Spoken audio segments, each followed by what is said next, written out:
All right, peace and welcome to the culture here on the Black Star Network. I'm your host, Farajii Muhammad. Thank you so much for tuning in and being a part of the conversation, folks. Happy Wednesday. We got a lot to talk about. Let's talk about the latest coming out of New Hampshire, how former President Donald Trump his path is becoming clearer to being the GOP nominee. We'll talk a little bit about that.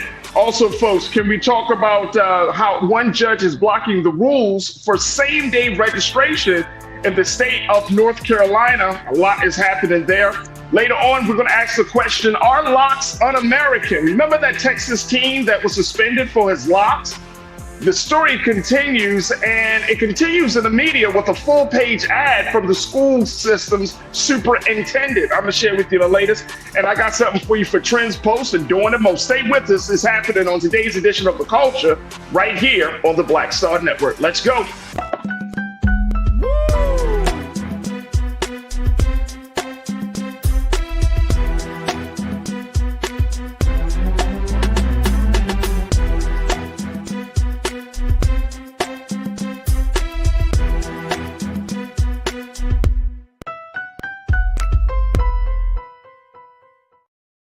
All right, folks, peace and welcome to the culture here on the Black Star Network. I'm your host, Farajii Muhammad. Thank you so much for tuning in and being a part of the conversation. Happy Wednesday, folks. Good to connect with you once again. Good.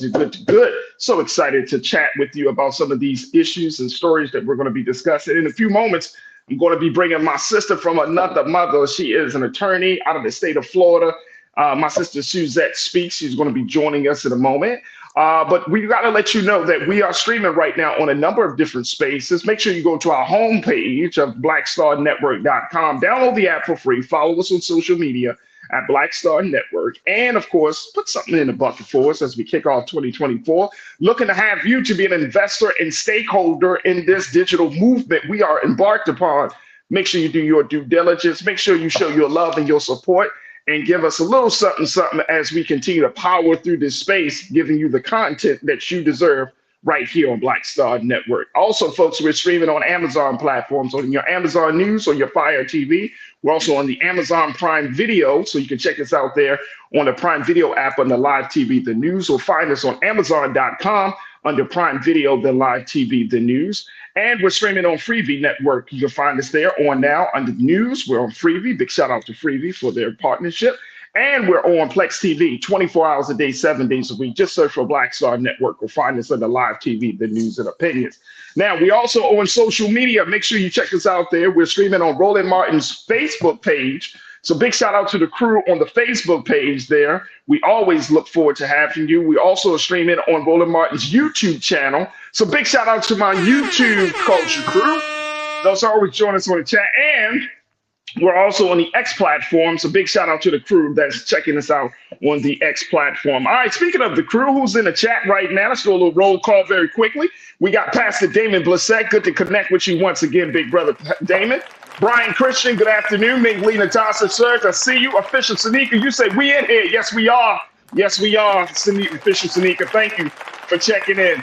Deidre Hall, thank you for checking in. Cindy D, thank you for being here. Pretty Brown Mimi, 726. Happy Wednesday to you too, Mimi. ABX girl, good connecting with you once again. Debbie Muhammad, peace and blessings to you, Sister Debbie. Thank you for checking in. Melanated Rich Convo. There we go. I see you, the Stephanie Humphrey channel. Good afternoon to you too, Stephanie Humphrey channel. Always good to connect. Who else we got here? Lori Parks, I see you. So many more of you are checking in and being a part of the conversation. All right, let me get the other great culture crew member. Y'all can check her out on her show on the Suzette Speaks show that streams on YouTube. You can also check her out on all social media platforms at Suzette Speaks. She is a lawyer out of the state of Florida, political strategist, and a contributor here on Black Star Network. My sister, Suzette Speaks. Good afternoon, Suzette. How are you today? Hey, Farajii. Hey, Culture Crew. Great to be here. Happy Wednesday. First and foremost, something look different about this, Suzette. You know we switching up, Farajii, now. You don't know who you're going to get on Wednesday, all right? So, I'm feeling it. I am feeling have an event tomorrow, so it's my event. So we gotta go. Oh, we gotta have to talk about that later on in the show. If you're in the Miami area, come through. Politic and networking social. I can't wait. Yeah, it's our social series to get people out and again remind them about why it's important to stay engaged in our community, and it's going to be wonderful. So can't wait. Absolutely. Well, you look fantastic, and I'm sure the event is going to go really well. And again, we'll make sure we get as many people out there as much as possible. But just look good looking. You're good to see you, Suzette. Good to connect with you. Let's talk about something that's not a good look. I needed to start the show. Right. I needed to start the show off. I'm not even going to introduce what we saw. Just please, can we just pull up? This is former President Donald Trump giving his acceptance speech, his victory speech after the New Hampshire primary yesterday. And then he was on stage, had some people behind him, Vivek Ramaswamy, the former presidential candidate, Tim Scott, the senator from South Carolina. Was Marjorie Taylor Greene there? I thought I saw a picture of her. Was she might have been on the stage. I don't remember. I didn't remember seeing her. I see that. I don't think about nothing that Trump does. Everybody was Hey, look, let's just share it with you. Look what happened here on this moment. Take a look, folks. Did you ever think that she actually appointed you, Tim? And think of it, appointed, and you're the senator of his state, and she endorsed me. You must really hate her. No, it's a shame. It's a shame. Uh-oh. I just love you. No, that's why he's a great politician.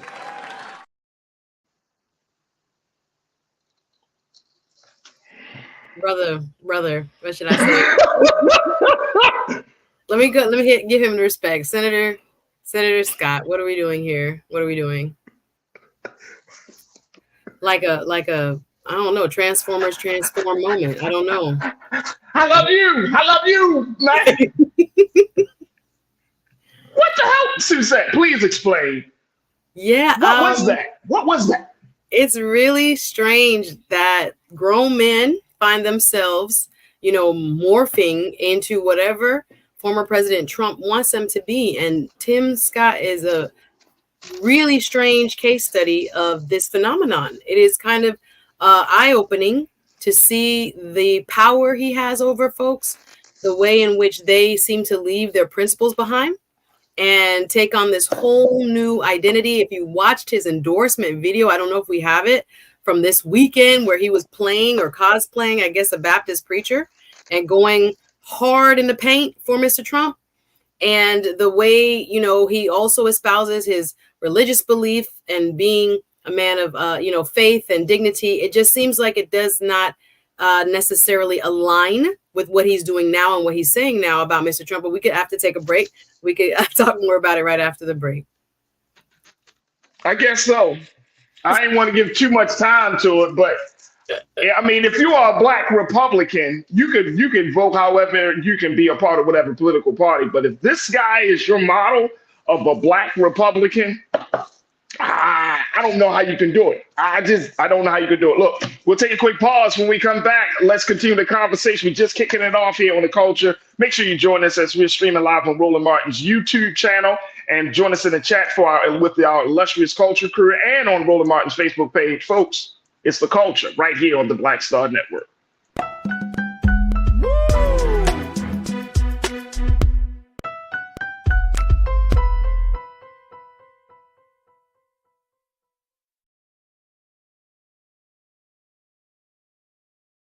Pull up a chair, take your seat.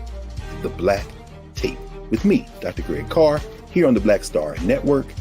Every week, we'll take a deeper dive into the world we're living in. Join the conversation only on the Black Star Network.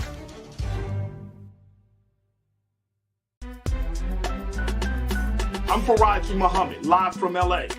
And this is The Culture. The Culture is a two-way conversation. You and me. We talk about the stories, politics, the good, the bad, and the downright ugly. So join our community every day at 3 p.m. Eastern and let your voice be heard. Hey, We're all in this together. So let's talk about it and see what kind of trouble we can get into. It's The Culture, weekdays at 3, only on the Black Star Network.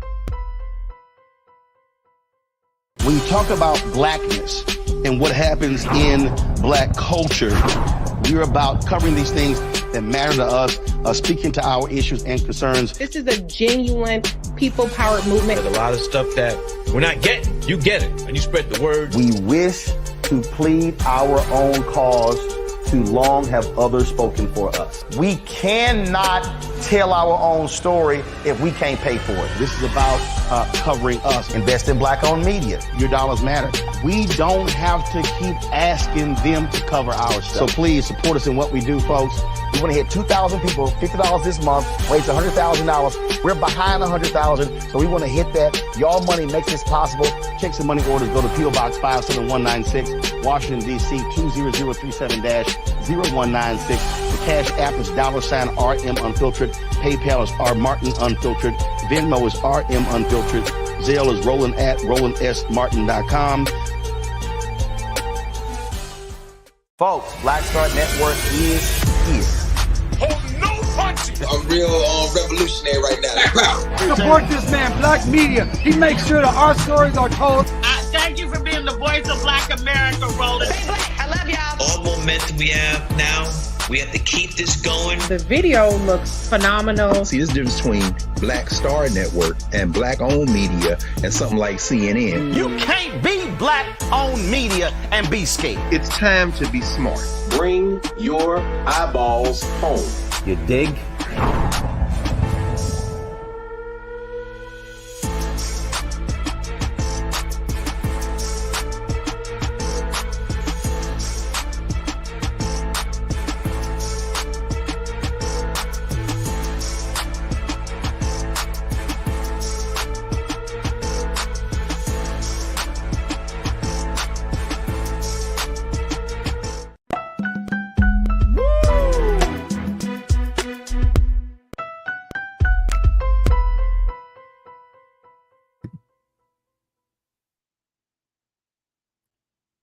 All right, folks, welcome back to The Culture here on the Black Star Network. Happy to be with you, and happy Wednesday, folks.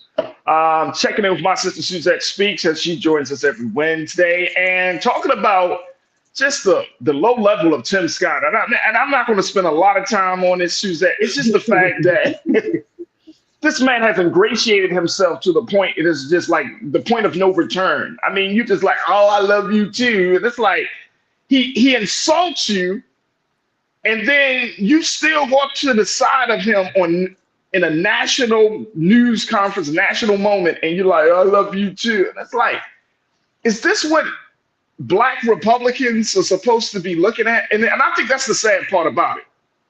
And the other part about it is, Suzette, is that how come we can see how Donald Trump treats people, but the people that are around him seem to be blind? Like, how is that possible that he can use people for his interest and his benefit, and then once you're not usable anymore, he discards you, and people still line up to be next to this guy?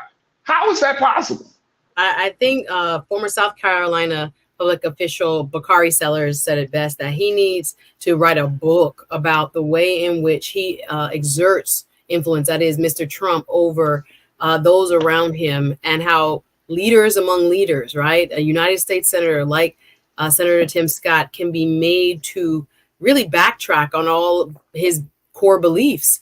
If you watched his announcement this past weekend, his endorsement of his once rival, Mr. Trump, it was such a painful thing. Again, watching someone who seems to be acting almost to try to please, his now boss. It seems as if he is really auditioning for what many speculate is a vice president's consideration. He wants to kiss up. He wants to be ingratiated with the Trump camp in such a way that he would go about, selling himself, to the other side. Basically, he went from progressive legislation when he first got into the United States Senate, trying to work hand in hand with some other senators on like voting rights and things like that, to what we see now, which is a shell of a man, a shell of himself. And he went as far as to, and I don't know if you saw it, Farajii, the pictures of him getting engaged also this weekend. So not only did he endorse Mr. Trump this past weekend, also hold on, we gotta make that bigger. Yeah, let's make it big. Yeah, make it big. Yeah.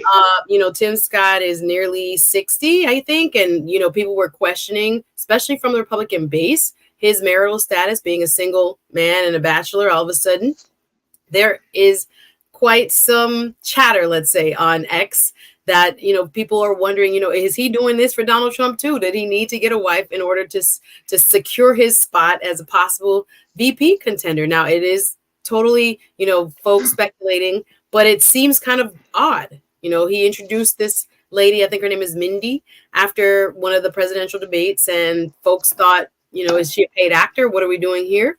We never had seen a person. He had said he was with someone before, and then now here's an engagement. And again, this is just par for the course for a man that has lost his way in what he proclaimed at the beginning of this race, and again, now has bent the knee and is in full support of the former president. All right, so how does this play out? And I know this might sound crazy. Folks might be saying, well, why are y'all talking about this? But I'm really serious about this. Because we've seen some of the numbers, Suzette, I'm sure you've seen them. They say that now that President Trump is positioned, not to say he will get this, but he's positioned to get the largest number of Black voter support than any other Republican candidate in history, right? Especially among Black males. So I've seen that, you know, some folks say as high as 20%. I don't think it's that high. The last election he got was about 12%, I saw. But they said that it is possible that he's able to get it. But when you see it as a Black man, seeing another Black man making himself subservient the way Tim Scott has made himself to this guy, and then you still have the other Black Republicans and conservatives. You have a Michael Steele, the former lieutenant governor for the state of Maryland. You have Armstrong Williams. You have other Black contenders, Black men in that fold who don't seem to be on that same wave. How does this fit in from your vantage point in a larger picture of Black men saying, okay, I'm going to put my vote behind Donald Trump, given the fact that your model is a Tim Scott? Because we don't see Armstrong Williams, we don't see Lieutenant Governor Michael Steele. We see Tim Scott. We do see a bit of Michael Steele. I would just add that Michael Steele now has a program on MSNBC, and he speaks very strongly against Trump. So he's one of the exceptions to the rule, where he's calling out the threat to democracy, but he's also very realistic about what you're saying when it comes to, I would think, the party base as a whole, and what you're talking about is an addition to. And I don't think it's as strong. Like, I don't believe these polls of 20% at all. But again, the largest majority of Black men are finding themselves on the sides of Democrats. But we're talking about, I would say, 5 to 12, depending on the where you read, percentage of Black men, which is out of, I wouldn't say out of the ordinary, but a little bit more than what we've seen in past presidential elections as far as the support of Black men towards the Republican side. So I don't know if this is a strong trend. I think, again, there's a lot of misinformation when it comes to how Black men think and what they feel and who they're actually going to vote for. But there are some that have been more vocal, like a Tim Scott, and I don't know if they are seeing him as someone that aligns with their beliefs completely. Like I said, there is a part of what we see happen on the stage there with Donald Trump and Tim Scott that is almost like you're my, as what he said, my African American. Remember when he said that about? Yeah. That has this kind of tinge of like unequal status between the two of them as a person who he has to, like, again, shuck and jive and do what Mr. Trump requires of him. If you see the speech that he gave in an endorsement to Mr. Trump with over the weekend, it was very uncomfortable. Like I said, he even invoked, you know, we sick and tired of being sick and tired, which is a quote from Fannie Lou Hamer in his speech, but it's like for the opposite cause though. And for the Republican Party, whose base, who we have seen just in the New Hampshire primary, is not moving from Trump, Mr. Scott has gone far away from where, again, he was critical of some of the things Mr. Trump was doing at first. But now, like so many others, they've morphed, they've changed, they've, abandoned that ship and have joined the Trump ship. So he is one. And what is also very ironic about him is that Nikki Haley appointed him. Tim Scott did not become a United States senator initially through an election. Nikki Haley, the former governor of South Carolina, in a very bold move, appointed him as a black man to serve as three? Cory Booker, we have Raphael Warnock, and Tim Scott. So it's very interesting that, again, in politics, there are no allegiances, especially on the Republican side. A lot of people who have worked together and had done each other, you could call it favors, or, had made political moves in favor of that person. Now they put it all behind them and thrown it all away to join Team Trump. So I don't know if it's because they feel like he's the inevitable nominee and they want to get on the train early. They're afraid to get caught up. I don't know. Part of me is like, what does he have on these people that they are quick to, or they don't want to maybe be in the bullseye of his fire when he gets ready to come after you and what he has to say about you. He loves a soundbite. He's very good at putting, viral quotes together about folks, and it sticks. So maybe instead of being on the bad side of Mr. Trump, they all think, let me cut my losses, let me get over there early, and let me avoid becoming a target. But yeah, it's really disheartening knowing and he had very different views initially when he first became a United States senator, to now say to himself, I am, fully backing this person and will be utilized as such. It's really sad, and for many to witness. It's very sad, very sad. And who is this? Let me get a couple of thoughts in very quickly before we take our next pause. You are not a victim. You said Tim is just awkward, corny. Sometimes it's not about being black, conservative, or Republican. Okay. That's just his personality. He does is definitely awkward. He's not really great on the stump. And even with people, shaking their hands and stuff, he looks odd. And when he was in Iowa and those places, he looks, uncomfortable. Definitely uncomfortable. ABX girl, you checked in. His tap shoes are worn down for his fiance. Wow. Okay. Lori Park said, newsflash, news break, Tim Scott, he's not going to pick you, with laughing emojis. Wow. Official Sanika, when navigating conservative white spaces goes wrong. Jeez. Lots would agree with that. And Brian Christian, Tim Scott is a sellout. That's all. Wow. It's crazy. Absolutely crazy. Look, we got to take another quick pause. When we come forward, let's talk about this New Hampshire victory for the former president. Now that he got Iowa wrapped up, New Hampshire wrapped up, the path seems much more clear for former President Trump to be the GOP nominee. But Nikki Haley says that's not the case. She's still going to be chugging forward as she's looking forward to the prime South Carolina primary.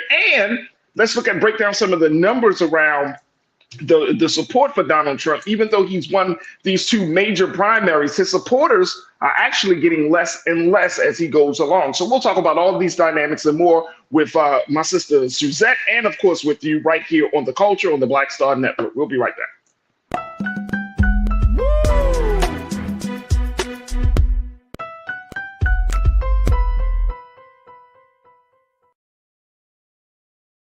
Hi, I'm Dr. Jackie Hood Martin, and I have a question for you. Ever feel as if your life is teetering and the weight and pressure of the world is consistently on your shoulders? Well, let me tell you, living a balanced life isn't easy. Join me each Tuesday on Black Star Network for A Balanced Life with Dr. Jackie. We'll laugh together, cry together, pull ourselves together, and cheer each other on. So join me for new shows each Tuesday on Black Star Network, A Balanced Life with Dr. Jackie.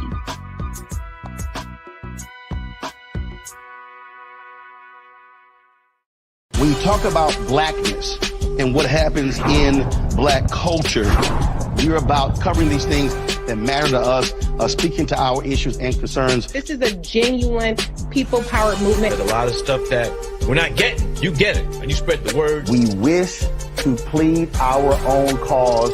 Too long have others spoken for us. We cannot tell our own story if we can't pay for it. This is about covering us. Invest in black-owned media. Your dollars matter. We don't have to keep asking them to cover our stuff. So please support us in what we do, folks. We want to hit 2,000 people, $50 this month, raise $100,000. We're behind $100,000, so we want to hit that. Y'all money makes this possible. Check some money orders. Go to P.O. Box 57196, Washington, D.C. 20037-0196. The Cash App is $RM Unfiltered. PayPal is R Martin Unfiltered. Venmo is RM Unfiltered. Zelle is Roland at RolandSMartin.com. Hatred on the streets, a horrific scene, a white nationalist rally that descended into deadly violence. White people are losing their damn minds. As an angry pro-Trump mob storms the U.S. Capitol, we've seen We're about to see the rise of what I call white minority resistance. We have seen white folks in this country who simply cannot tolerate black folks voting. I think what we're seeing is the inevitable result of violent denial. This is part of American history. Every time that people of color have made progress, whether real or symbolic, there has been what Carol Anderson at Emory University calls white rage as a backlash. This is the rise of the Proud Boys and the Boogaloo Boys. America, there's going to be more of this. Here's all the Proud Boys, guys. This country is getting increasingly racist in its behaviors and its attitudes because of the fear of white people. The fear that they're taking our jobs, they're taking our resources, they're taking our women. This is white fear.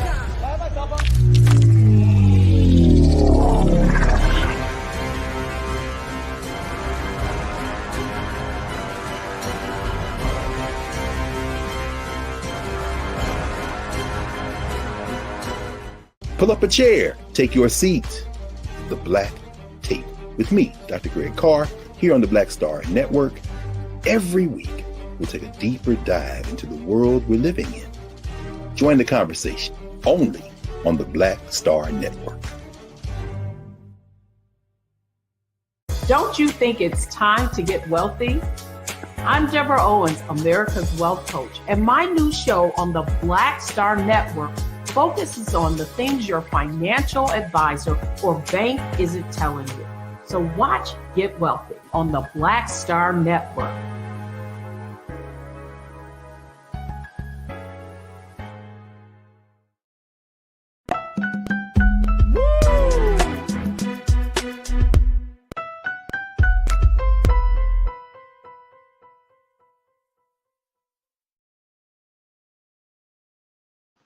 All right, folks, welcome back to The Culture here on the Black Star Network. I'm your host, Farajii Muhammad. Let's talk about New Hampshire, what happened last night in New Hampshire as former President Donald Trump wins the state once again. But without, there definitely are some conditions.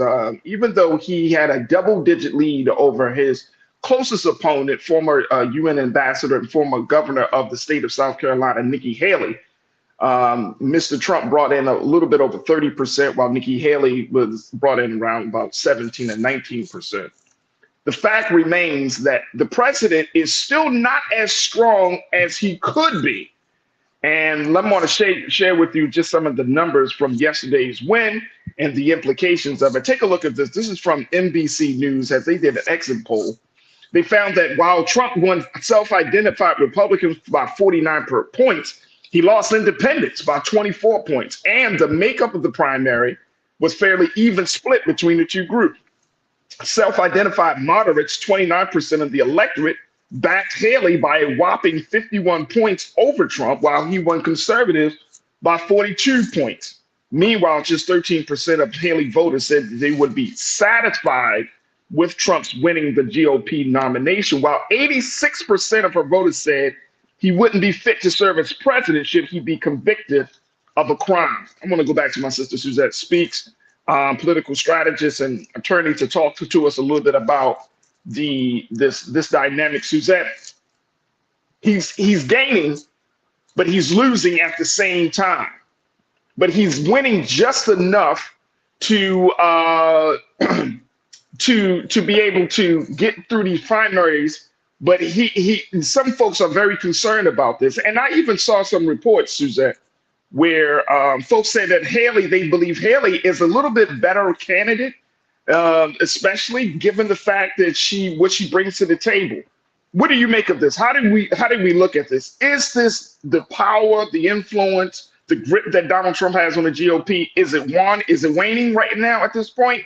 Or is it getting stronger? Because at the same time, he won 2 major primaries, Iowa and New Hampshire, clearing the path. There's nobody that's in front of him that's going to stop this train.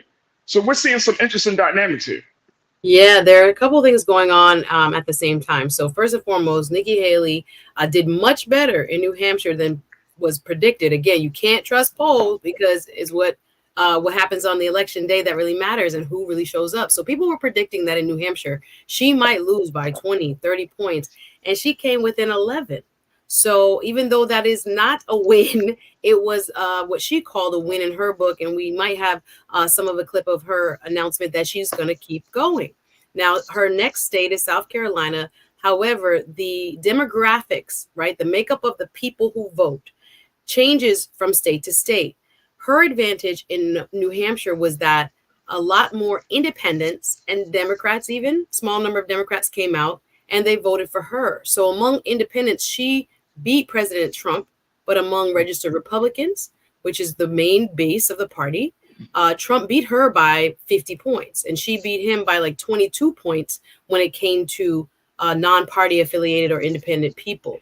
So because that primary in New Hampshire was open, she had a lot more people that were able to vote for her. Not every primary is like that. Sometimes it's exclusive just to Republicans who are registered, not Right. MPAs. Not even Democrats, right? So New Hampshire helps her stay in the game. But there are people that argue there's really no path to victory for her long term. When she thinks that she can, make some headway in I think what it would be called Super Tuesday, which is March, the first week of March, where there are a bunch of different states at once. If she has enough money from her donors to hang on, she could have a point. But really, in every other primary poll where the Republican voters who normally come out are polled, Mr. Trump wins 2-1 some places, 10, 40, 50 points, depends on the poll. So it is looking like, again, if there's only Republicans who are allowed to vote, he will garner those victories. If it's open, and there are others who are allowed to vote in those primaries, she has a better chance. Now, what does this mean? Looking long term, in the snapshot of polling right now, if the election were held today and it was between Nikki Haley and Joe Biden, Nikki Haley actually, in some polls, bests Joe Biden. She would do better, many would argue, in the general election. But the caveat is that she first has to get through the Republican primaries where the numbers are stacked against her. So there is a position that many people are taking that maybe right now she is actually setting herself up for 2028. It's not about her trying to win right now. There are others that argue that Nikki Haley is trying to set her up to be vice president. Would Trump pick her at this point? Now that she's finally too little, too late coming after Mr. Trump in earnest? I've never heard her come up with so many points against Mr. Trump as she has had in the last couple of weeks since Iowa and now New Hampshire. She's one of the few of his opponents who have really, instead of attacking one another, has now turned to him and said, this is a candidate of chaos. I think that moniker is starting to stick, candidate of chaos. She's repeated it so much so that people are starting to question again those more moderate Republican voters and those folks who sometimes consider themselves conservatives and sometimes don't.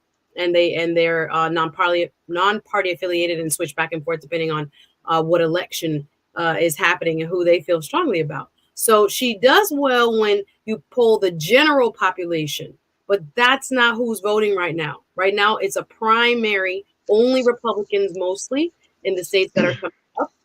And she's not looking good in her own home state of South Carolina. Like the governor there, senators there, most of the establishment apparatus has actually lined up against her and for Mr. Trump already. So if she doesn't win her own state, there are people who are going to say, drop out, drop out, drop out. She's probably going to, according to her video, I don't know if we can play it, with her remarks during her speech, during the New Hampshire second place finish that she had. She said she hold on. She's like, no one's pushing her out. And if we could play some of that, you could hear her for yourselves. But she sounded optimistic, but the numbers are really stacked against her. All right, let's play this video of former Governor Nikki Haley as she gives her speech and she makes the pledge she's going to continue to move forward. Take a look.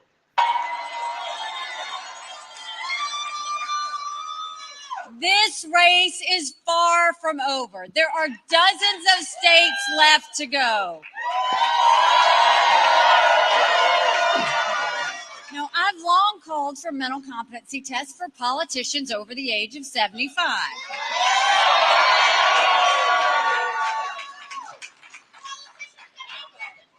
Trump claims he'd do better than me in one of those tests.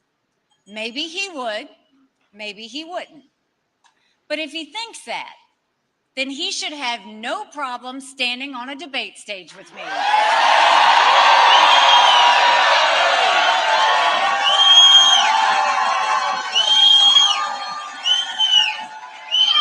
But South Carolina voters don't want a coronation. They want an election.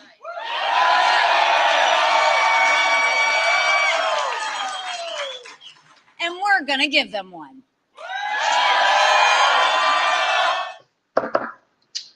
That was from The Guardian. This is very interesting. This is a very interesting thing because she's essentially running against the guy that put her in a position of power in some ways, at least brought her to the White House. She did well. The other part of this, and I know we got to take a quick pause, she's looking forward to South Carolina, Suzette.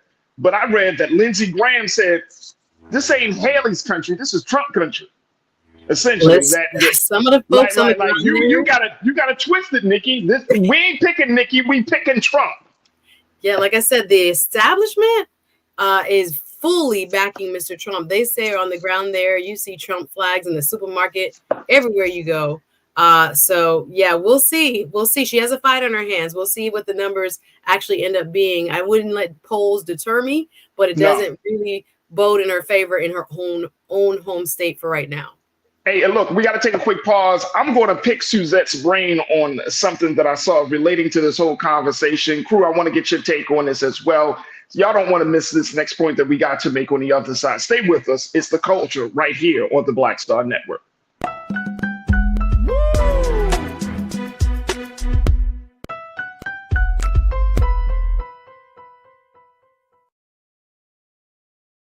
Pull up a chair, take your seat. The Black Tape with me, Dr. Greg Carr, here on the Black Star Network. Every week, we'll take a deeper dive into the world we're living in. Join the conversation only on the Black Star Network. Hi, I'm Dr. Jackie Hood Martin, and I have a question for you. Ever feel as if your life is teetering and the weight and pressure of the world is consistently on your shoulders? Well, let me tell you, living a balanced life isn't easy. Join me each Tuesday on Black Star Network for A Balanced Life with Dr. Jackie. We'll laugh together, cry together, pull ourselves together, and cheer each other on. So join me for new shows each Tuesday on Black Star Network, A Balanced Life with Dr. Jackie.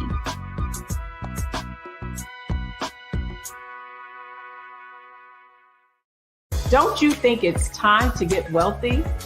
I'm Deborah Owens, America's Wealth Coach, and my new show on the Black Star Network focuses on the things your financial advisor or bank isn't telling you. So watch Get Wealthy on the Black Star Network.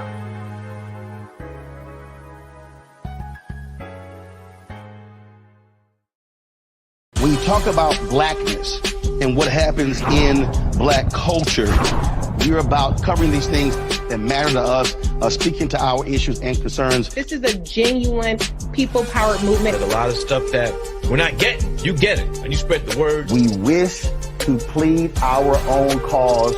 Too long have others spoken for us. We cannot tell our own story if we can't pay for it. This is about covering us. Invest in black-owned media. Your dollars matter. We don't have to keep asking them to cover our stuff. So please support us in what we do, folks. We want to hit 2,000 people, $50 this month, raise $100,000. We're behind $100,000, so we want to hit that. Y'all money makes this possible. Check some money orders. Go to P.O. Box 57196, Washington, D.C. 20037-0196. The Cash App is $RM Unfiltered. PayPal is R Martin Unfiltered. Venmo is RM Unfiltered. Zelle is Roland at RolandSMartin.com. Hatred on the streets, a horrific scene, a white nationalist rally that descended into deadly violence. White people are losing their damn minds. As an angry pro-Trump mob storms the U.S. Capitol, we've seen We're about to see the rise of what I call white minority resistance.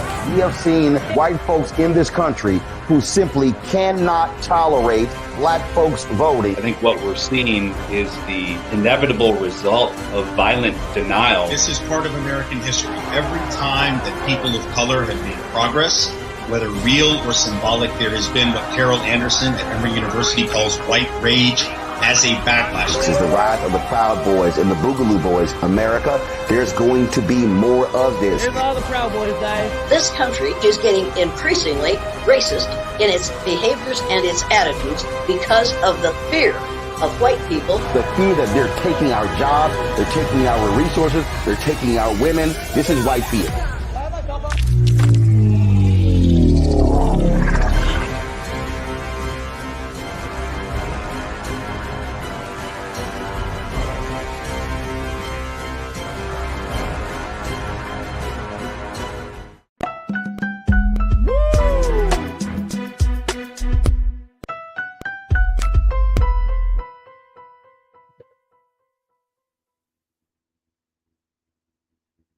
All right, folks, welcome back to The Culture here on the Black Star Network. I'm your host, Farajii Muhammad, joined by Ms. Suzette Speaks. And we're talking about the New Hampshire primary that happened last night, talking about the dynamics of former President Donald Trump winning the primary, losing supporters, and former Governor Nikki Haley continuing her campaign. Now, this is not trying to throw a curveball at you, Suzette, but I saw this piece with Michael Harriot from the Grio. He wrote this piece. And he seems to say, and I think this is very interesting, that we're not talking about one overarching elephant in the room. He said there's been more emphasis placed on black voters in this election cycle than any other group of voters. But he says that the real problem are white voters. The white voters. He said in 2020, the white vote made up 67% of the electorate. Yet pundits are willing to hopscotch over the white vote because they already know what white people will do at the ballot box. Whether it is Democrat or Republicans, white voters have not been as concerned with party politics as much as they have been obsessed with whiteness. I'm digesting it. Go ahead. Yeah. So I'm thinking to myself here, I was like, I got to talk to Suzette about this because I think there is something there. And he went on to say, it's almost like they're trying to build a narrative. White voters are the reason why democracy is in peril. If it was white insurrectionists who stormed the Capitol, white people put them dim-witted election deniers in Congress. It was white voters who helped install Supreme Court justices who stripped away reproductive rights. It was white people who are banning affirmative action, abortions, and American history. While the black vote is important, the only reason the subject is even worthy of discussion is because of what white voters keep doing. Someone should really talk about it. White voters matter. Well, I would have to definitely dive a little bit deeper for the full context of what he's saying. But what I will add, in my opinion, is that I do believe black voters kind of are scapegoated oftentimes when we are typically underfunded when it comes to the money it takes to engage us. And I think with less funding, we are expected to turn out our communities at a higher rate. And we're not, I don't know if the word is appreciated, but I think in some corners, I think we're taken for granted. And I do think just the little part that he highlighted, that we are oftentimes made to feel as if like we're the issue and we're the problem. I think it's wrong. And I do think that it's an easier tagline, and if we keep saying it and saying it, it's like we are the reason that, you know, democracy either will be saved this November or not. But to his, it sounds like his core point, the majority of this country is white. So majority of the voters are also white. So what they do and how they vote is also what's going to have the largest impact on who gets to be president and whether democracy is saved or not come the November 2024. So when we are looking at what Black folks are doing, yes, I do believe strongly that we must become more engaged as a people. That's where we get to wield our power when we're going to talk about what's going on in state legislatures just momentarily, how not engaging as much as we should engage. We're seeing this kind of Republican takeover of state houses and state senates that really make rules for each state that kind of break our backs, right? And set us back. I can talk about Florida all day with some of what the legislature is even doing right now in its third week of session and the bills that are being pushed forward. I'm cringing. And we already had several crops of bad bills that are getting rid of, for example, diversity and inclusion and other things on college campuses and removing state funding. I'm talking about from things like the Black Student Union, college Democrats. Right. This is being proposed right now, right, by bodies that are mostly Republican controlled. So to your point, and what I, again, not having read the article, I do think there's a lot of focus on us. And I do think because we are a swing vote population, if we turn out in numbers larger than expected in state elections, in local elections, and in national elections, we can be the difference maker in bringing, you know, the country back to its center and its core. But I do think, to his point, people need to talk about how other demographics vote, how white men vote, working class white men, middle class white men, upper class white men. Same thing with white women. Yes. Again, there are exit polls that show that there are white women, especially in places like, you know, South Carolina. I wish I had the actual polls in front of me to present the evidence, but, you know, talking about whether they think a woman should be president or not. And many disagree with it. So they're not pro Haley. They think, you know, it should be a man's job. So there are other gender demographics and racial demographics outside of the Black community that really impact elections in our country even more, but they aren't talked about as much. We get more of the focus and more of the blame. And again, I don't think we get the spending, the type of spending that goes into white communities. They're like, oh, everybody should just vote. That's not how it works, right? There's reasons why in Iowa, this is $1 billion, you know, caucus, right? Billions of dollars go into knocking doors, go into TV and radio ads and newspaper ads, right? And having people on the ground, getting people to the polls. It has to have a grassroots apparatus. People are busy. People are trying to survive. It just does not necessarily happen. And I think this idea that, oh, if Black people love this democracy, they would just vote. There's money, tons of money that is right. To the top. That's right. It would be the folks who are the consultant class and the folks who tell Democrats or tell Republicans what to do when it comes to what to say in the ads, down to the person that gets $10 an hour or $20 an hour to knock on the door. There's money spent in droves, but for whatever reason, from both parties, when it comes to our community, they want less investment, but they want higher results, and that doesn't work. That doesn't work at all. Tiz, you checked in and said, Farajii, white people will always put themselves first. People always say race doesn't matter.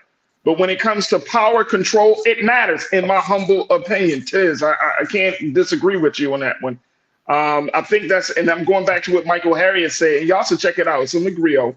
But it opens up the conversation about where their allegiance lies. And I'm saying as a voter, as voters, right, where their allegiance lies. And to the point that as much as we do put the emphasis on Black folks and Black voters, we are 13% of the country's population. 13%. So in the last election, the majority of white women voted for Trump. Like that doesn't get played out there as much. But you know what I'm saying? Like it doesn't. And Suzette, I'm glad you brought that up because it doesn't make sense that we're having conversations about all of these things, But the main block, the main voting block that really needs to have some different conversations, not even in the discussion. We put it on blacks. We put it, like you mentioned, we put it on blacks. We put it on Latinos. We put it on LGBTQ. I'm about to say LGBTQ and others. You know what I'm saying? Like, we put it on all these marginalized groups, but the majority of the voters come from white Americans, and folks are acting like it's all cool because and a majority of them don't necessarily, depending on the state, vote Democrat. And that's the thing. So if we're looking at, and I've said this, that if you're looking at the candidacy, the presidency of Donald Trump, that is a reflection of white America. Not a reflection, because I don't think in mass black folks would vote for Donald Trump. And you got to be careful with that, Farajii, because you'd have to say the base of the Republican Party. The base, so that's right. You're absolutely correct. But they have I'm not saying that just in general. Evangelical, so-called, different types of, like, again, remember, we're looking at what, 100-some thousand people total that voted in Iowa. I think in New Hampshire it was like 300,000, if I'm not mistaken. You know, like, these totals are not everyone, obviously, but the majority of them happen to also be white. But we have to dig into why they vote the way they do as far as their policies and politics. And right now, those who have shown up, again, this is not yet a general election. This is just a small part. Remember, they said about a third of the Republican Party, that's the religiously voting, always going to the poll base. A third is MAGA, but they show up no matter what. You see, Iowa was -25. It was freezing, and they got up. And so the fervor they went to the polls with to vote for Mr. Trump, that's what hit different. You have folks that support Joe Biden. Don't let the polls fool you. There are people that know that what our country might become under a Trump administration could be very dangerous based on what we just saw in January 6th and beyond, right? Yeah. But the fervor, the folks that the exit polls, talk to, when they talk about Mr. Trump, they feel like he feels them and he's one of them, and they are so committed. Like the enthusiasm gap is what they call it. It's just so blatant. We definitely have to address that and why. But again, it's a small amount, about a third of the Republican Party that's really controlling the whole party. But because they have the loudest bullhorn, that's right? crazy. They have that enthusiasm. They don't vote. They tell their friends, they put up a flag, they ride around in their truck, they go ahead and they do everything they need to do to be very visible. Others feel pressure to say, oh, well, that must be the majority. It's not. So we also have to look at, there are within the, general white population, there are many different subsets of people. So we got to break that down even more. But I understand, again, the general premise of what he's saying. We don't spend enough time talking about the white voting population and what they're doing and its impact on election outcomes. Huge. I just wanted to throw that out there, Suzette. You know what I'm saying? Because I feel like, it's an interesting conversation, and I think that as we move forward, it's going to show up more and more. But we need to change the dynamics of this. Look, we got to take another quick pause. When we come forward, let's talk a little bit about how one particular judge. I want to get Suzette's take and your take, folks, on how a federal judge has blocked rules for same-day voter registration in the state of North Carolina. We'll talk a little bit about that. Also on the other side, we're asked the question, are lots un-American? This is based on the story, the ongoing developing story of that teenager from the state of Texas who was suspended because he wore his hair a certain way, and how the superintendent of schools in that school district put out a full-page ad defending the decision to suspend this young brother. We'll have that, and I got something for Trends Post and doing them all. So you don't want to miss the next hour here on The Culture, right here on the Black Star Network.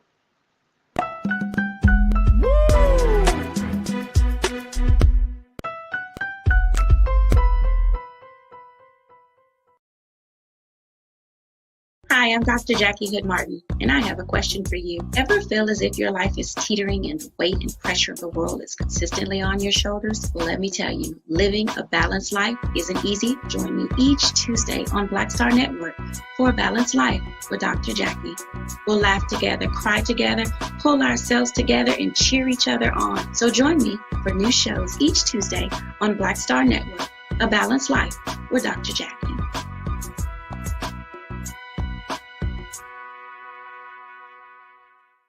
When you talk about blackness and what happens in black culture, you're about covering these things that matter to us, speaking to our issues and concerns. This is a genuine people-powered movement. There's a lot of stuff that we're not getting. You get it, and you spread the word. We wish to plead our own cause. Too long have others spoken for us. We cannot tell our own story if we can't pay for it. This is about covering us. Invest in black-owned media. Your dollars matter. We don't have to keep asking them to cover our stuff. So please support us in what we do, folks. We want to hit 2,000 people, $50 this month, raise $100,000. We're behind $100,000, so we want to hit that. Y'all money makes this possible. Check some money orders. Go to P.O. Box 57196, Washington, D.C. 20037-0196. The Cash App is $RM Unfiltered. PayPal is R Martin Unfiltered. Venmo is RM Unfiltered. Zelle is Roland at RolandSMartin.com. Hatred on the streets, a horrific scene, a white nationalist rally that descended into deadly violence. White people are losing their damn minds. As an angry pro-Trump mob storms the U.S. Capitol, we've seen We're about to see the rise of what I call white minority resistance. We have seen white folks in this country who simply cannot tolerate black folks voting. I think what we're seeing is the inevitable result of violent denial. This is part of American history. Every time that people of color have made progress, whether real or symbolic, there has been what Carol Anderson at Emory University calls white rage as a backlash. This is the rise of the Proud Boys and the Boogaloo Boys. America, there's going to be more of this. Here's all the Proud Boys, guys. This country is getting increasingly racist in its behaviors and its attitudes because of the fear of white people. The fear that they're taking our jobs, they're taking our resources, they're taking our women. This is white fear.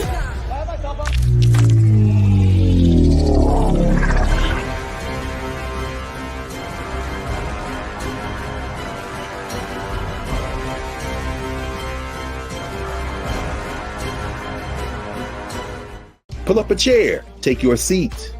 The Black Tape with me, Dr. Greg Carr, here on the Black Star Network. Every week, we'll take a deeper dive into the world we're living in. Join the conversation only on the Black Star Network. Don't you think it's time to get wealthy? I'm Deborah Owens, America's Wealth Coach, and my new show on the Black Star Network focuses on the things your financial advisor or bank isn't telling you.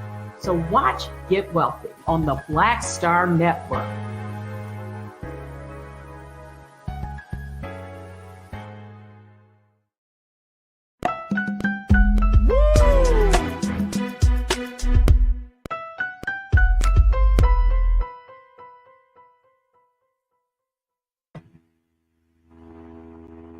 All right, folks, welcome back to The Culture here on the Black Star Network. I'm your host, Farajii Muhammad. Thank you for tuning in to the second half of the show. Happy Wednesday, and we're streaming on our website, on our homepage of blackstarnetwork.com. Make sure you do your due diligence. Go to our website today. Download the app on all of your devices for free. Follow us on social media under Black Star Network, and we ask you that you give something to help us in this digital movement we are embarked upon. So again, check us out on blackstarnetwork.com. We're also streaming on Amazon platforms, on Amazon News and your Fire TV. We're also on Amazon Prime Video. So check this out on Prime Video app under Live TV The News, or on Amazon.com under Prime Video Live TV The News. We're on Freevee Network, where you can find us on now under News, and we're on Plex TV 24 hours, 7 days a week. Just search for Black Star Network or live, or find us on the Live TV, The News, and Opinion. All right, I want to bring my sister Suzette Speaks back into the frame as we're talking a little bit about the latest developments in politics. And folks, I'm gonna just let y'all know that this is a political year. The campaign season is upon us. We're gonna have a lot of different conversations about what's going on, and most importantly, to inform you, to keep you up to date on things that are happening around the country, because some of us may not even know, Suzette. So, we take the time to have these conversations on the show to get us prepared and to make sure that we are conscious enough to understand all the dynamics at play. But I wanted to just do a brief correction. I was talking about before the break how a judge blocked the rule on same-day registration. He did not block the rule.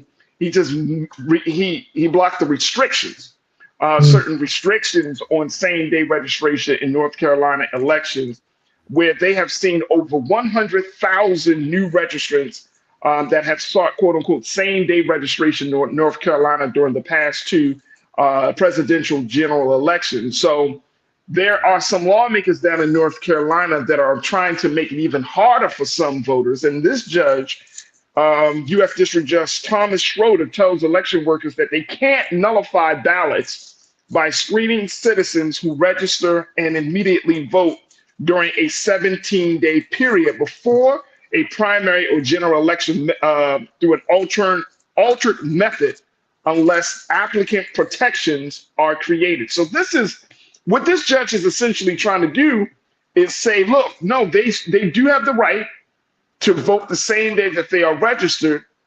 You can't just say because they voted the same day that their ballots are null and void. So it is a win for voter advocates. It is, and I also want to make one correction. Actually, 350,000 people voted in New Hampshire. Just so we have our facts straight. Yeah, thank you. The point you're making, even though this judge is trying to correct what the state legislature tried to do, the fact is they saw the numbers. 100,000 people in North Carolina registered and voted same day. Who do those people normally vote for? Well, possibly not Republicans, because the Republican-controlled legislature said, we need to change this. We are going to try to make a law to nullify all of these registrations that happen during early voting, leading right up to the election day registrations. And the judge is saying, no, you could not and they're saying without proper process, take these people off of the voting rolls, discount their registrations and not allowing them to vote. Farajii, this is a trend across the country. We could look at my great state of Florida, SB 90, where a stroke of a pen with the vote of the legislature, the House and the Senate. Now, I was looking at the numbers that there is actually 36 Democrats out of the body of 120 in the Florida House. So we're closer to removing the supermajority. And there are about 5 toss-up races in November that could switch us over to where the Democrats are not just sitting on the sidelines. The Republicans have a supermajority in that body. Nonetheless, we could talk about Tennessee. I want to always talk about Florida. In that bill, SB 90, the Florida legislature removed the vote by mail continuation practices that had been a law before, where people would register for the vote by mail and you would be on the roll for like 2 to 3 cycles, right? 2 years, 4 years, you would stay on the roll. And if you signed up once, you would get it for up to the next presidential election. They changed it, wiping away 4 million people who were registered for vote by mail. That includes Democrats and Republicans. Now, in order to vote by mail or absentee ballot, whatever you want to call it, same thing, right? In Florida, you must register every year. You must register every year or show some intent to vote. What does that mean? I'm going to be at a park this weekend, Farajii, Saturday morning, bright and early, getting people re-registered for vote by mail, right? People don't even know that this happened because they're used to just getting it every, cycle for a couple of years and then having to re-register. So those 4 million people are sitting out there. I don't know what a judge will rule for those who will come to the polling places when we finally get to November who haven't re-registered and don't know that they won't be getting a ballot. Things like checking on your signature, updating your address, that shows intent to vote. So in Florida, there's a whole list of things you can do. You can also check your supervisors of elections websites and see if you want an inactive list, right? But most people don't even know that these changes occur. If we look at Tennessee, what has just happened there is lawmakers have kept now, or through legislation that is now going to be challenged, same like how it is being challenged here in Florida and in North Carolina, 500,000 felons who have been granted clemency or rights had been reinstated, who have voted in the past, are now through laws that are being created by, and again, in this case, Republican-controlled legislatures, trying to remove them with new rules to take them off the ballot. So these trends, state by state, are quite alarming. and they're not by accident. We know that the demographics are changing across our country, and we know that unfortunately there are folks within Republican circles who are saying, well, if we can't beat them with just the message on the issues and how we stand and where we stand on the issues, we're going to change the rules of the game. Right. These are what we call, and the name always is out there, but we got to really understand what it means. Voter suppression tactics. Voter suppression is to keep us, if it didn't matter, why would they try so hard to make sure you don't vote? Because that same enthusiastic base, they know we'll vote. So if we become complacent, that's why, again, we're always talking about our level of community engagement. But there are rules that are being made that change the entire game, the way it's played. And most of our folks don't even know. So they're allowed to, do what they're doing. In Tennessee, of course, that's going to be challenged. In North Carolina, thankfully, the judge has blocked it right now, temporary stays. In Florida, SB 90 is being challenged. And in this session so far, Farajii, they're talking about in our absentee ballot law, trying to make it so that you have to prove that you're either sick. Now, this is now being discussed in committee and being proposed that you have to show why you can't show up. So you don't have a right to. And Suzette, which state is that? Sorry, what state is that? I love it, Passion. You know how I feel about it. They're discussing it right now. There are people That's in crazy. that are tracking these bills, and we're like, that you now think about your elderly. Think about the people who are not able to even keep up with technology, but now they want to make a new rule and pass a new law that would prohibit people from just ordering an absentee ballot or a vote by mail. They would have to have with cause, with reason, right? And then you could have a penalty not to, if you weren't absent, like say you were on vacation or you were on military service, studying abroad, something like this. You have to show physical impairment from being able to go to the poll. Are you kidding me? So the rules that we're looking at, again, that's up for discussion. That's not yet law in Florida. Let me be clear. That's up for discussion. But why would they be doing all of these, massive changes to infringe on people's abilities to get to the polls or to vote conveniently? Wouldn't we in a democracy want more people to be enfranchised with the ability to vote? But we're seeing the opposite trend, especially when it comes to legislatures that happen to be controlled by our Republican brothers and sisters. They're coming with a different agenda, and we got to wake up. And folks are checking in the chat. Everybody is feeling the breakdown because I think you're connecting the dots for a lot of people to show that.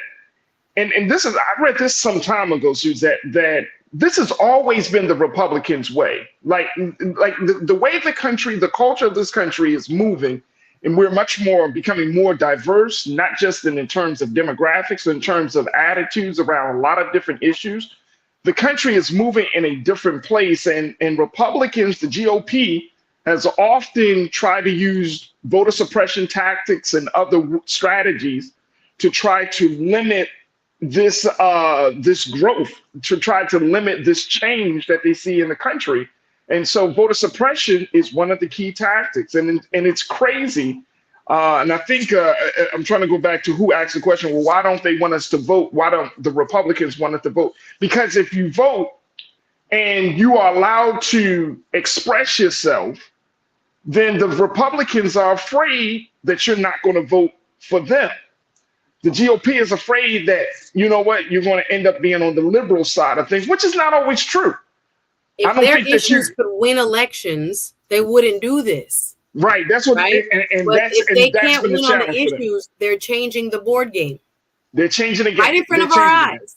Right in front of our eyes. And look, again, this going back to that whole conversation we just had, Suzette, to the white voter. The white voter is going to either have to step up and make some and make some changes, or guess what's going to happen? We're going to continue to see these voter suppression tactics being implemented, and it's going to be a problem. People are not happy about the way this political system is, especially going from a Florida or North Carolina or Texas or Tennessee. Like, if you're going through all of this just to cast a ballot in something that we're supposed to be, quote unquote, has been bestowed on us as citizens, which is the right to vote, to exercise the right to vote, you are essentially, and this is another tactic, that you're creating a culture where people don't want to come out and vote, and the GOP, the Republicans, win from that. And they gain from that. Forever and ever. If it wasn't important, if it wasn't so precious, why would they be trying to stop you at every corner? Why would they try to prevent the very thing that in one side of their mouths, oh, this is America, this is the freedom and justice for all, and we're all equal under the Constitution? Why would they create more and more laws to make it more difficult and to exclude people and take people from the voting rolls?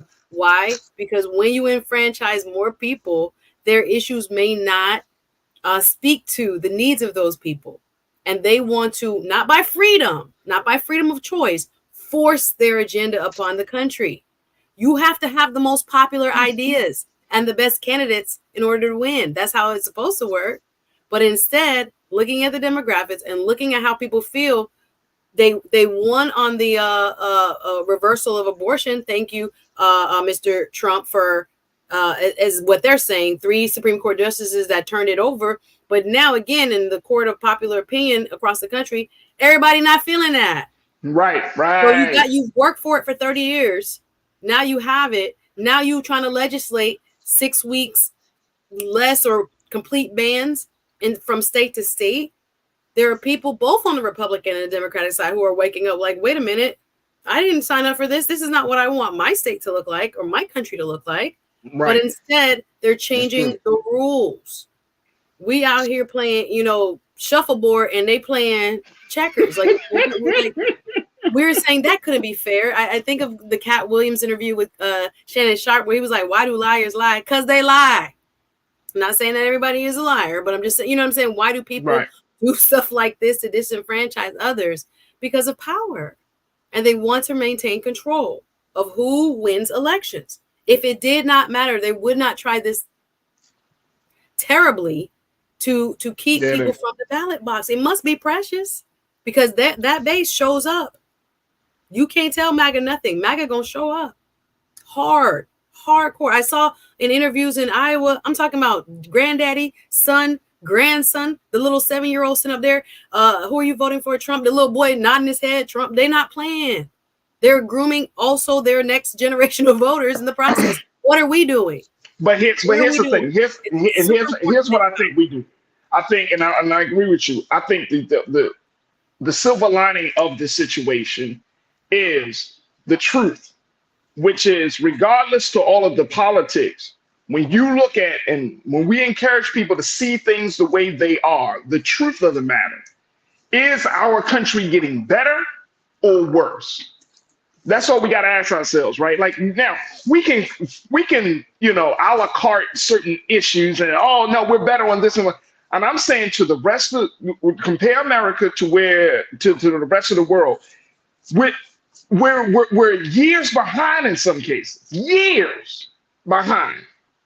And when you look at when the veil and the what did they say? When the wool gets taken from, where the wool is removed from your eyes and you start to see reality, just like you said, the abortion issue, that affects every single woman in this country. That affects women with planned pregnancies.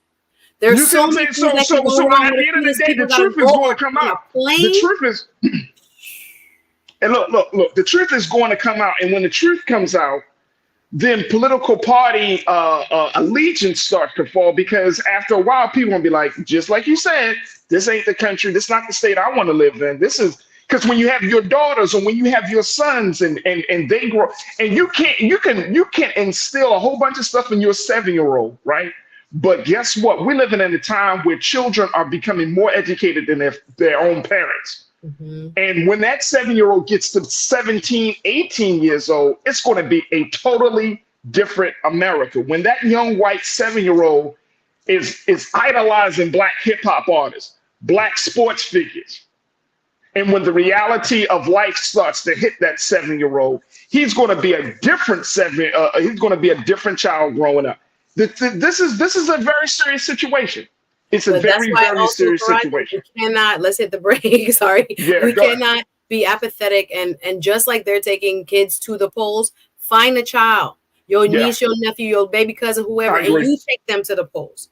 They are also conditioning them to realize how important that vote is to their political power. Instead, what is our culture saying? Are there some that are saying, oh, it don't even matter. Why am I going? You know, they still gonna play the Illuminati, still gonna play, or whatever is being said. Like, we have to think about that. Why are we saying that? And we're seeing the opposite. They don't care, you know, Nikki Haley, whoever, they're coming out for their boy. They understand what that vote means and the power of it. And are we also, as a culture, learning to embrace it or reigniting ourselves to think about it, even if we're not enthused about that top two, but we're looking at state and we're looking at local and we're showing up to the meeting. Hi, I'm your resident. I'm your voter. Because those same Republicans, there are Black people that live in those districts too. And you have to remind them, I'm here too. Good to see you. Can I make an appointment with you? Like, we cannot kind of back burner ourselves into a country that we don't recognize. And on top of what you just asked, we need to ask, who will make it better? Is it better? And then who will make it better? What kind of future is that person really going to give us? And I think that will help us at the ballot box. Absolutely. Excellent point. Look, we got to take a quick pause. When we come forward, let's talk about this Texas teenager who is still going through the ordeal about his locks. And now the school superintendent has decided to take a full-page ad out in a local newspaper to defend the decision to keep the teenager suspended, and even going as far as to say that locks are un-American. Wow, okay. I guess I'm not American, folks. At this point, let's talk a little bit about that. Also, we got something for Trends, Post, and Doing the Most. Stay with us. The conversation continues right here on The Culture on the Black Star Network. And make sure you join us on Roland Martin's YouTube page as we are in the chat, and Roland Martin's Facebook page as well. We'll be right back.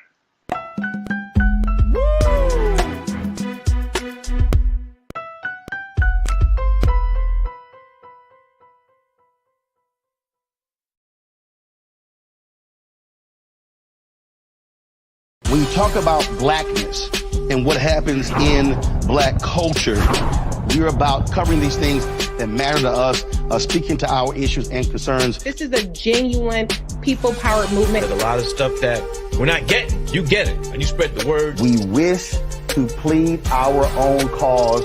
Too long have others spoken for us. We cannot tell our own story if we can't pay for it. This is about covering us. Invest in Black-owned media. Your dollars matter.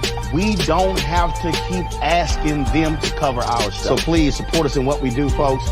We want to hit 2,000 people, $50 this month, raise $100,000. We're behind 100,000, so we want to hit that. Y'all money makes this possible.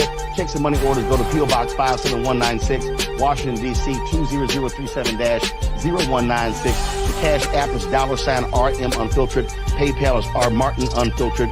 Venmo is RM Unfiltered. Zelle is Roland at RolandSMartin.com.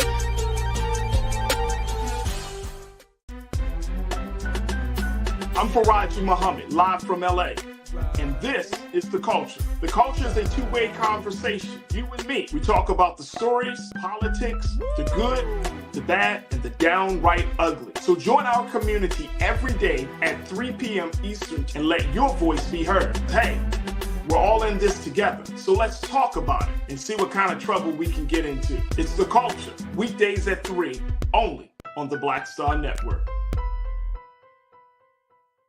Folks, Black Star Network is here. Oh, no punching! I'm real revolutionary right now. Support this man, Black Media. He makes sure that our stories are told. Thank you for being the voice of Black America, Roland. Stay black. I love y'all. All momentum we have now, we have to keep this going. The video looks phenomenal. See, there's a difference between Black Star Network and Black-owned media and something like CNN. You can't be Black-owned media and be scared. It's time to be smart. Bring your eyeballs home. You dig?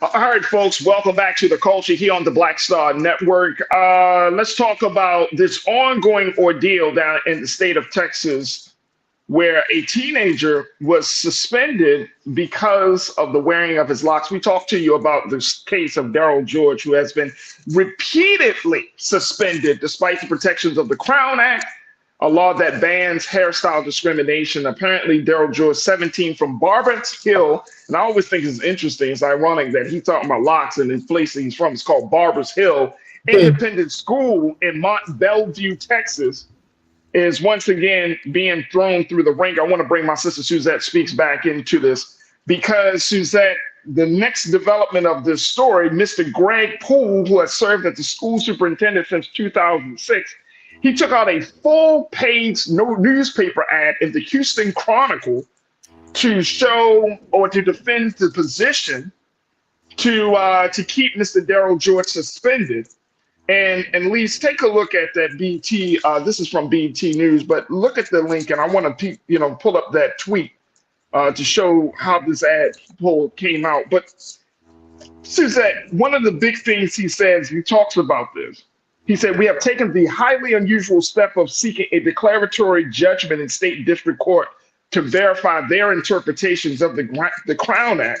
But he went on to say, and this is what got people's just fired blood up. boiling, yeah, that part, yeah. Blood boiling. He went on to say, "Being an American requires conformity with the positive benefit of unity." There it is. Thank you so much, Lee. Let's make that bigger, please. This is, as you can see, folks, this is the page from the Houston Chronicle. Greg Poole, that's his picture in the middle. Barbers Hill student educational needs come first. And it is in this particular newspaper ad op-ed that he says being an American requires conformity with the positive benefit of unity. Are locks un-American? What are we, Suzette, my sister? This is, and I'm asking this question because people are asking, is this un-American? Corinna, our sister, checked in on the chat. She said, yes, locks are un-American, but more importantly, it's intentional. Because if you're deciding to grow your locks, it is seen as a form of quote unquote rebellion. It is seen as a form of self-expression. I know I did that when I started my journey with my lock journey, that I was like, you know what? I want to be in a different place. I want to redefine myself. I want to, you know what I'm saying? I'm trying to take myself to the next level here.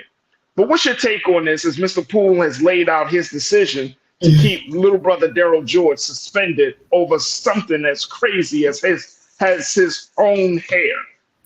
Yeah, this ongoing lawsuit is quite frustrating to those who are watching from the outside. And I will present, just as we do here fairly, the other side of the argument, which is that not only did he write this op-ed, and we can talk about that in specific, but the school board on behalf of the superintendent is arguing that there is no violation of the Crown Act here because this is an individual school policy where Mr. George, Daryl George, signed the dress code and agreed to the dress code. And in the dress code, it states that a young men's hair cannot be limited to, it doesn't define locks, but it says it can't be longer or extend below the top of their collared shirt, below their eyebrows, or below their ear when let down. Now, we've talked about this story several times here on the show. And we've seen Mr. Daryl George's and the student who has missed majority of his senior year, I believe. And it's because they continue to suspend him because his locks, even though when kind of braided up and put into a nicely coiffed style where they're up and back and off of his shoulder and away from, his eyebrows and his ears, there is still being defined as too long according to this policy. Well, it ruffled a lot of people's feathers with how this was written, this op-ed. And again, this man really believed he was so right that he put out in a newspaper a one-page, took out an ad and wrote his opinion about what needed to be done and why this was important. And the hill he chooses to die on is to call it the need for conformity. I think there are many in the African-American community who heard proximity to whiteness as conformity. And I think that's where he has kind of lost a lot of credibility to those he serves. Now, of course, I'm sure he's not the only young man in the school district with locks and sporting locks the way he does. But the fact that it seems as if this is an attack on what is a uniquely African-American expression through this particular hairstyle, that there's more than just conformity as what the school board superintendent may be seeking. And again, there are people who seem to allege that there is much more of a racial undertone to what was written in that op-ed. And I would encourage you to read it for yourself and see what you read between the lines. But it just seems very unsettling that something as simple as a young man's hairstyle, which he put pins up and nicely, again, we see him at home in some of those pictures, but as he wears it to school, it's nicely coiffed and kept up and, very close to his head. And you can't tell how long it is even when it's up there. But it has become a very lightning rod issue for those who believe that he should be able to express himself fully in a style that, again, is uniquely African-American. That's why the Crown Act itself was created, to protect any type of discrimination. That's what they're suing under. And whether it will stand up in court, we'll see. But this was this superintendent's attempt at trying to define what conformity looks like and how important conformity is. And again, there was much interpretation given to those words and how much it didn't emphasize that there is more than one way to be American and to express oneself. And that conformity, again, aligned more with the Eurocentric idea of conformity. I agree. Cindy D, you said this isn't the military, it's individuality at question here. Absolutely. This is a young man going to school. This is a hairstyle. This is not the military. So I'll totally agree. Stephanie Humphrey channel, you said, how can they tell how long young brother George's hair is when it is up? It is in an up style. Facts. That's facts. Well, I can't wait till this lawsuit is actually disposed of, because every minute since December, he had another 30-day suspension. He's missing out on learning. Like, that's the whole other part of it. So I don't know how quickly in Texas this will move along. But they're claiming, again, it's a violation of the Crown Act on his side, Mr. George's side. But we'll see. We'll see if this is where the Texas superintendent will lose on that conformity argument. Absolutely. Ming Lee, Natasha Surge, you checked in and said all this policing bodies need to stop. That's where we at right now. Well, that's why we're doing a lot of what'd you say? This is that? I said, well, that's why they made the Crown Act, because this is nothing new. I remember the video of the young man who was a wrestler, and according to the referee, he couldn't have his locks, and they said and they cut this man's locks off, like right before he went to wrestle. Other young ladies in braids. I'm watching our teammate take out the braids. I remember in high school playing sports as well. And with people with braids and different things, you would get a penalty for it, or you couldn't play with it. It affects a one group that disproportionately is looked at as being otherized more than anyone else. And that's African Americans. And our hair has been seen as a political statement more than anything else. The natural way it just grows out of our head is controversial. So I don't know where this lawsuit will end up, but there's, a lot of folks that disagree with the superintendent's conformity contention and read it more as being, this is too black, as opposed to just being like, this is about meeting the dress code of your school. Absolutely. The ABX girl, you say we have to think twice about moving to a place where demographic percentage is under 10%. It will affect your kids while you think it's safer, but it's not. I mean, people look at everything. I see Karina Denise in the chat. Look at the school board makeup. Texas and the big cities are very blue, are very Democratic. Houston and those, big cities. But again, you have a lot of different folks in the state legislature who would see it very differently. Yeah. So we'll let the courts decide this one. Hey, look, we're going to take a quick pause. So I'm going to get some more feedback from y'all crew about this. And I got some other points I want to bring up as it relates to this, because this is absolutely insane that this little brother, 17 years old, is going through this whole situation. And he's already spent 80% out of the classroom. And we're still at this place. And this is going into the month of February. Wow. We have a lot of work to do, folks. Stay with us. The conversation continues on the other side, right here on The Culture, on the Black Star Network.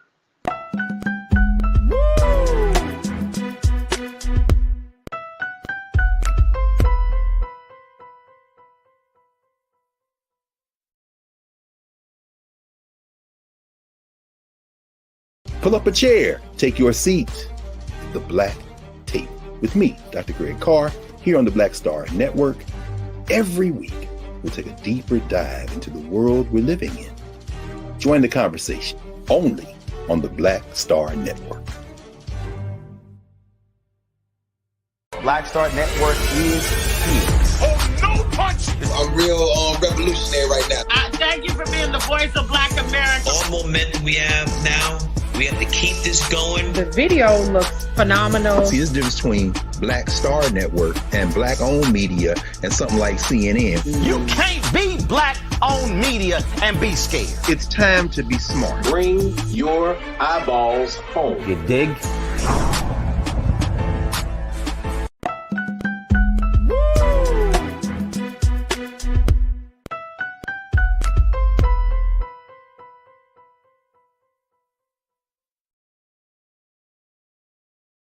All right, folks, welcome back to The Culture here on the Black Star Network. Checking in with my sister Suzette Speaks and you as we continue the conversation about this latest development in the ordeal of the Texas teenager Daryl George, 17 years old, out of Barber Hills Independent School down in Montview, Texas. How he is still the center of attention. That's Brother Daryl right there. Still the center of attention simply because of how his hair is, folks. And the school superintendent, Greg Poole, who's been school superintendent for Barber Hill since 2006, he placed a full-page ad, a paid advertisement in the Houston Chronicle to defend the decision to suspend Daryl George because of his locks, making a point, and I was reading talking about COVID and talking about the importance that everybody comes to the school and all of this stuff. Then, of course, he made the very, very side-eye comment that having locks is un-American and that we really need to be in conformity. If you're talking about being an American, that means that you must learn how to conform. And this, I don't know, Suzette, but it sounds like some form of dog whistle. Some old school Texas mentality type of stuff that we see and we have heard for many, many decades in this country, that we got to learn how to conform. And the more and more I hear this type of stuff, the more and more, for me, it just empowers me to say, no, we shouldn't conform. F that. At the end of the day, that's his hair, and we shouldn't bow down to it. Now, the thing is, at this point, and I know you probably don't know the answer to this just because you're not involved in a lawsuit, but when should we say enough is enough? This mother has been fighting, the mother of Daryl George, she's been fighting. The school district, she's been fighting the school to try to get her son back into school. He missed 80% of classroom time. So at this point, what should she do? Now that this full-page ad has come out, should she keep fighting? Well, yeah, I would wait and see what the judge decides in the lawsuit. And again, the Crown Act, thankfully, was passed in Texas to allow for this very type of discriminatory, some would call it, activity when it comes to African Americans and their styles of hair. And looking at, what he has been through, there are folks, again, with that word conformity that interpret it in many different ways. Some say conformity to what? Conformity to, the school codes, conformity to a certain standard of beauty or of appearance that, again, is outside the realm of where, African-American hairstyles and expressions therein land. Again, we've heard many of us of stories where people have gone to work and people make comments about your hair, again, in its natural state, and whether it's professional or not, whether it's acceptable or not, or presentable or not. Is this something that African Americans think about, not only, in the workplace, but clearly here while going to school? And the question becomes for many of us, is it okay for an African-American child to have the same level of self-expression as any other child? And again, our hair grows uniquely through our scalp. We can't help it. This is how God made us. And is this a form of discrimination is really the question for the judge, or is it a matter of what the school board superintendent is calling conformity? And again, that's a loaded term, and depending on who you ask, you're going to get a very wide range of opinions. But he felt so strongly that he was in the right. He wrote about it. And again, I encourage anyone watching us to please read the op-ed by the superintendent there from that school district to see if you agree with the arguments he's making.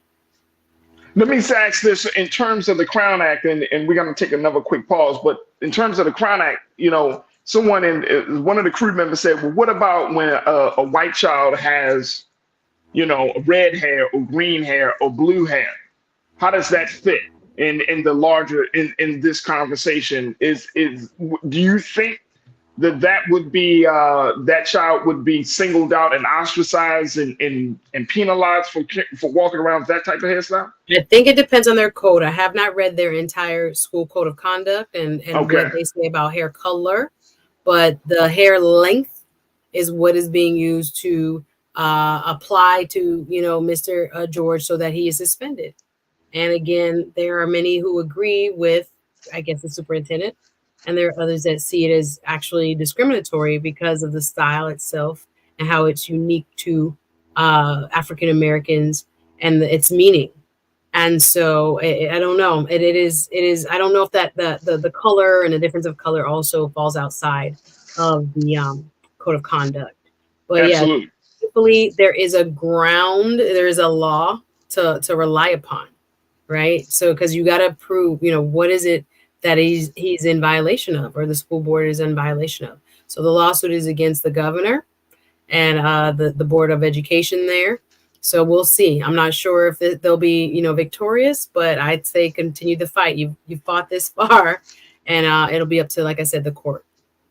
Yeah, Cindy D said, keep fighting. Nothing will change unless she does, talking about Daryl George's mom.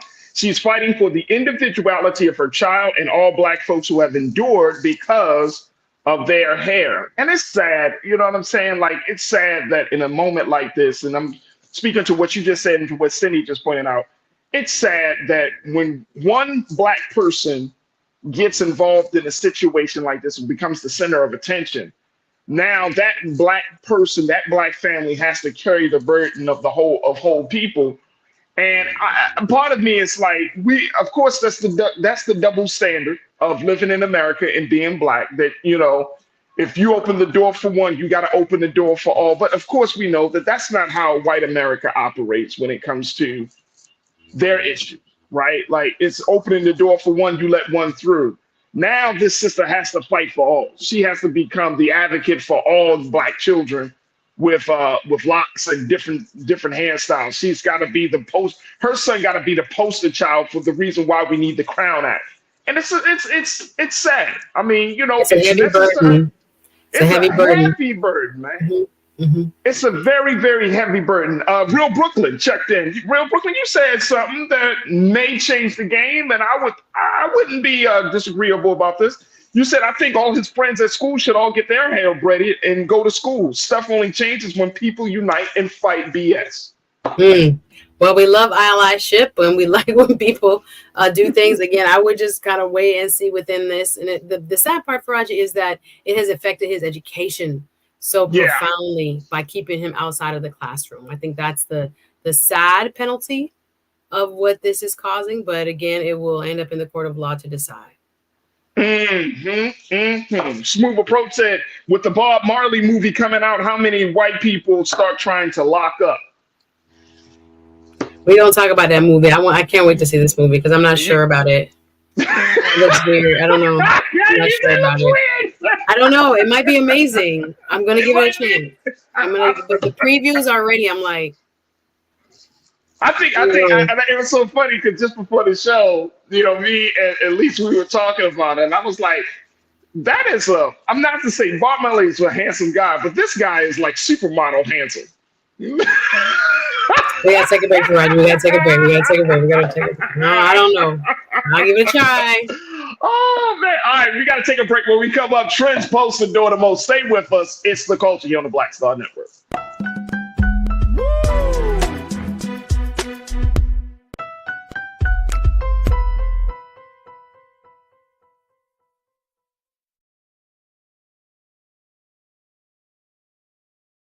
Pull up a chair, take your seat. The Black Tape with me, Dr. Greg Carr, here on the Black Star Network. Every week, we'll take a deeper dive into the world we're living in. Join the conversation only on the Black Star Network. Black Star Network is here. Oh, no punch! I'm real revolutionary right now. Thank you for being the voice of Black America. All momentum we have now, we have to keep this going. The video looks phenomenal. See, there's a difference between Black Star Network and Black-owned media and something like CNN. You can't be Black-owned media and be scared. It's time to be smart. Bring your eyeballs home. You dig?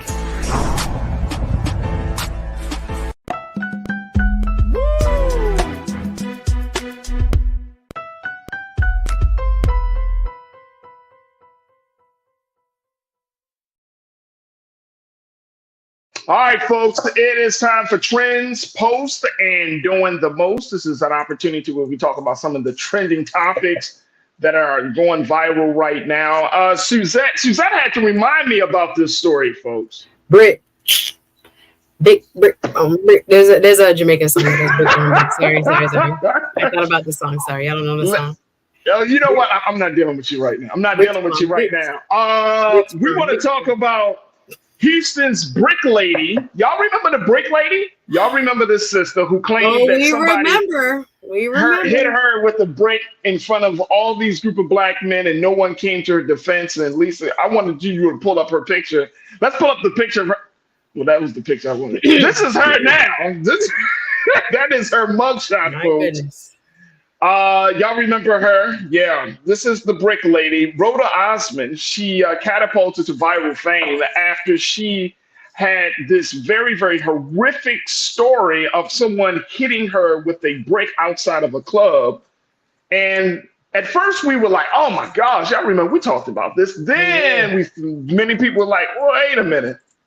The fact that she kept saying no black man came to her rescue was very, very telling. And made some of us doubt it from then. Was like, wait a minute, that's weird. No black man saw a black woman getting hit. No police and I remember no police report. No, it's all right. I mean, I just remember when people it started this whole controversy about protecting black women, and even I was on the train. I'm gonna admit, I was like, damn, if somebody hit a sister with a brick, then we should have a conversation about protecting black women. Well, I wanted to give my sister the benefit of the doubt. Yeah. She has officially been charged with felony theft by deception. She had created a GoFundMe campaign that garnered $40,000. As a result of that, she created the story. It was a lie. And now she has been charged with fraud as a result of that. So to be a little balanced, I've seen comments she's made on Shade Room underneath this post with her mugshot saying she's looking forward to her day in court and whatnot. And I think it presumes that she's, probably going to plead that she didn't do anything. I think she has been released on bond, but it is horrific if the allegations are proven, false, and it looks by all accounts that they are. What she did was, just hurtful is the word I want to use, but it's beyond hurtful. It's beyond hurtful. Again, the cause of women who are actually the sufferers of violence, and then also to men, black men, whose reputation also took a hit because of this fabricated, alleged story. So it is damaging on both ends to both women and men. But it looks like, based on what the filing says, that, you know, she remember that she came to the limelight outside of the club with a swollen face, and people said it was injected, or I don't know how she ended up, you know, putting out that scene as coordinated as it looked. Because again, people were still, even under the comments of you know, popular news sites and gossip sites, like, how did her face get swollen in? If this was a lie, you know, people still confused as to how she put this whole thing together. But no, the police there are not confused, and they're looking at, you know, again, the charges are quite severe, accusing her of fabricating significant elements of the story. She presented to police. The incident, you know, was back in September, and again, claimed assault, and it didn't, you know, include any footage of the alleged assault. And there was so much debate online. People were confused. And if you did believe her, I'm not knocking you, but if you didn't, you know, we kind of felt like something was wrong with the story. But yeah, there was a lot of credibility questions around this story. But according to the charging documents, the police said reported that she was hit in the face with a brick. Also claimed to narrowly escape a kidnapping attempt by a supposed Uber driver. However, a subsequent review of a local surveillance footage by a detective painted a different picture. In the video, Osmond is seen in the company of a friend and the individual she later pointed to as her assailant. The video reportedly depicts Osmond slapping the individual, who retaliates by striking her back, wielding a water bottle in his hand. A friend who was with Osmond on that night of the incident reportedly told police that she did not believe Osmond was hit with a brick. Despite these inconsistencies, the initial social media post led to the GoFundMe. That's how she got caught up. That garnered, like you said, 42,000 at least. The crowdfunding page has been deactivated, thank goodness. And apparently, this is what the key is. This isn't the first time that Miss Osmond has allegedly employed such tactics. In 2020, she reportedly created another GoFundMe page claiming that she was assaulted by a private security guard in Minneapolis, a claim disputed by a friend who previously stayed with Osmond, et cetera, et cetera. So that's coming from Houston News, KPRC. But yeah, it's frightening, and it's really important that we highlight her again, because it went so viral that people believed it, that we need to set the record straight, because it did a lot of damage. It did a lot of damage to the reputation, to the word of Black women. It did a lot of damage to the reputation and to the care of Black men. I mean, it was just a lot of damage done. And because she did this before with the security guard back in 2020, and I'm wondering at this point, this sister needs mental health help, right? Because we're seeing this, and I don't know whether this is just because of the current culture, where everybody's looking for a come up at whatever expense. People just use the culture and just say, all right, I'm gonna just do me. And is this just simply about money? What, you know, trust. People want to help people, right. People, you know, want to believe people will do the right thing. But I do think it's like it's symbolic of the culture as a whole, as we've been talking about politics and how people just make up stuff, right? And people just say stuff, and people are, like, again, chaotic in what they're presenting to the American people. I think what she's doing or has done is reflective of, you know, again, this anything goes, search for fame, clickbait. You know, I want what I want, and I'm going to utilize, you know, public space, you know, social media to do it. And again, I think this was right on the heels of when we were dealing with Carly Russell and others, that, again, for Black women, we were just like, we need to have better, you know, representation, because things actually do happen to many of us. And unfortunately, because these blew up so much, the public, you know, outcry was just like, look at them and how badly they're behaving. And, you know, they got the whole country to pay attention, only to be, you know, fabricating allegedly what happened. So it was it's very scary, but it's good to see that it seems like, you know, some accountability has been presented to her. And again, she will get her day in court, and we'll see what the evidence continues. She'll lose. Listen, they wouldn't have brought it. They wouldn't have brought it had they not thought that it was something. Right. I get it. I definitely get it. And she should suffer the consequences of it because it was just too much at stake. It was just too much at stake. And the last thing Black women and Black men need is more blame for something that we didn't do. Yes, again, I think this is a very troubled individual based on. Yeah. I don't know her personally. I'm not making any kind of claim about her mental health, but if this seems to be like a pattern, there definitely more intervention needs to be done to help get that person what they need. Absolutely. All right, let's switch gears. Let's talk about a woman that is doing some real stuff. Suzette Speaks. Talk to us about your event that's coming up. Real quick, you can find it on Eventbrite.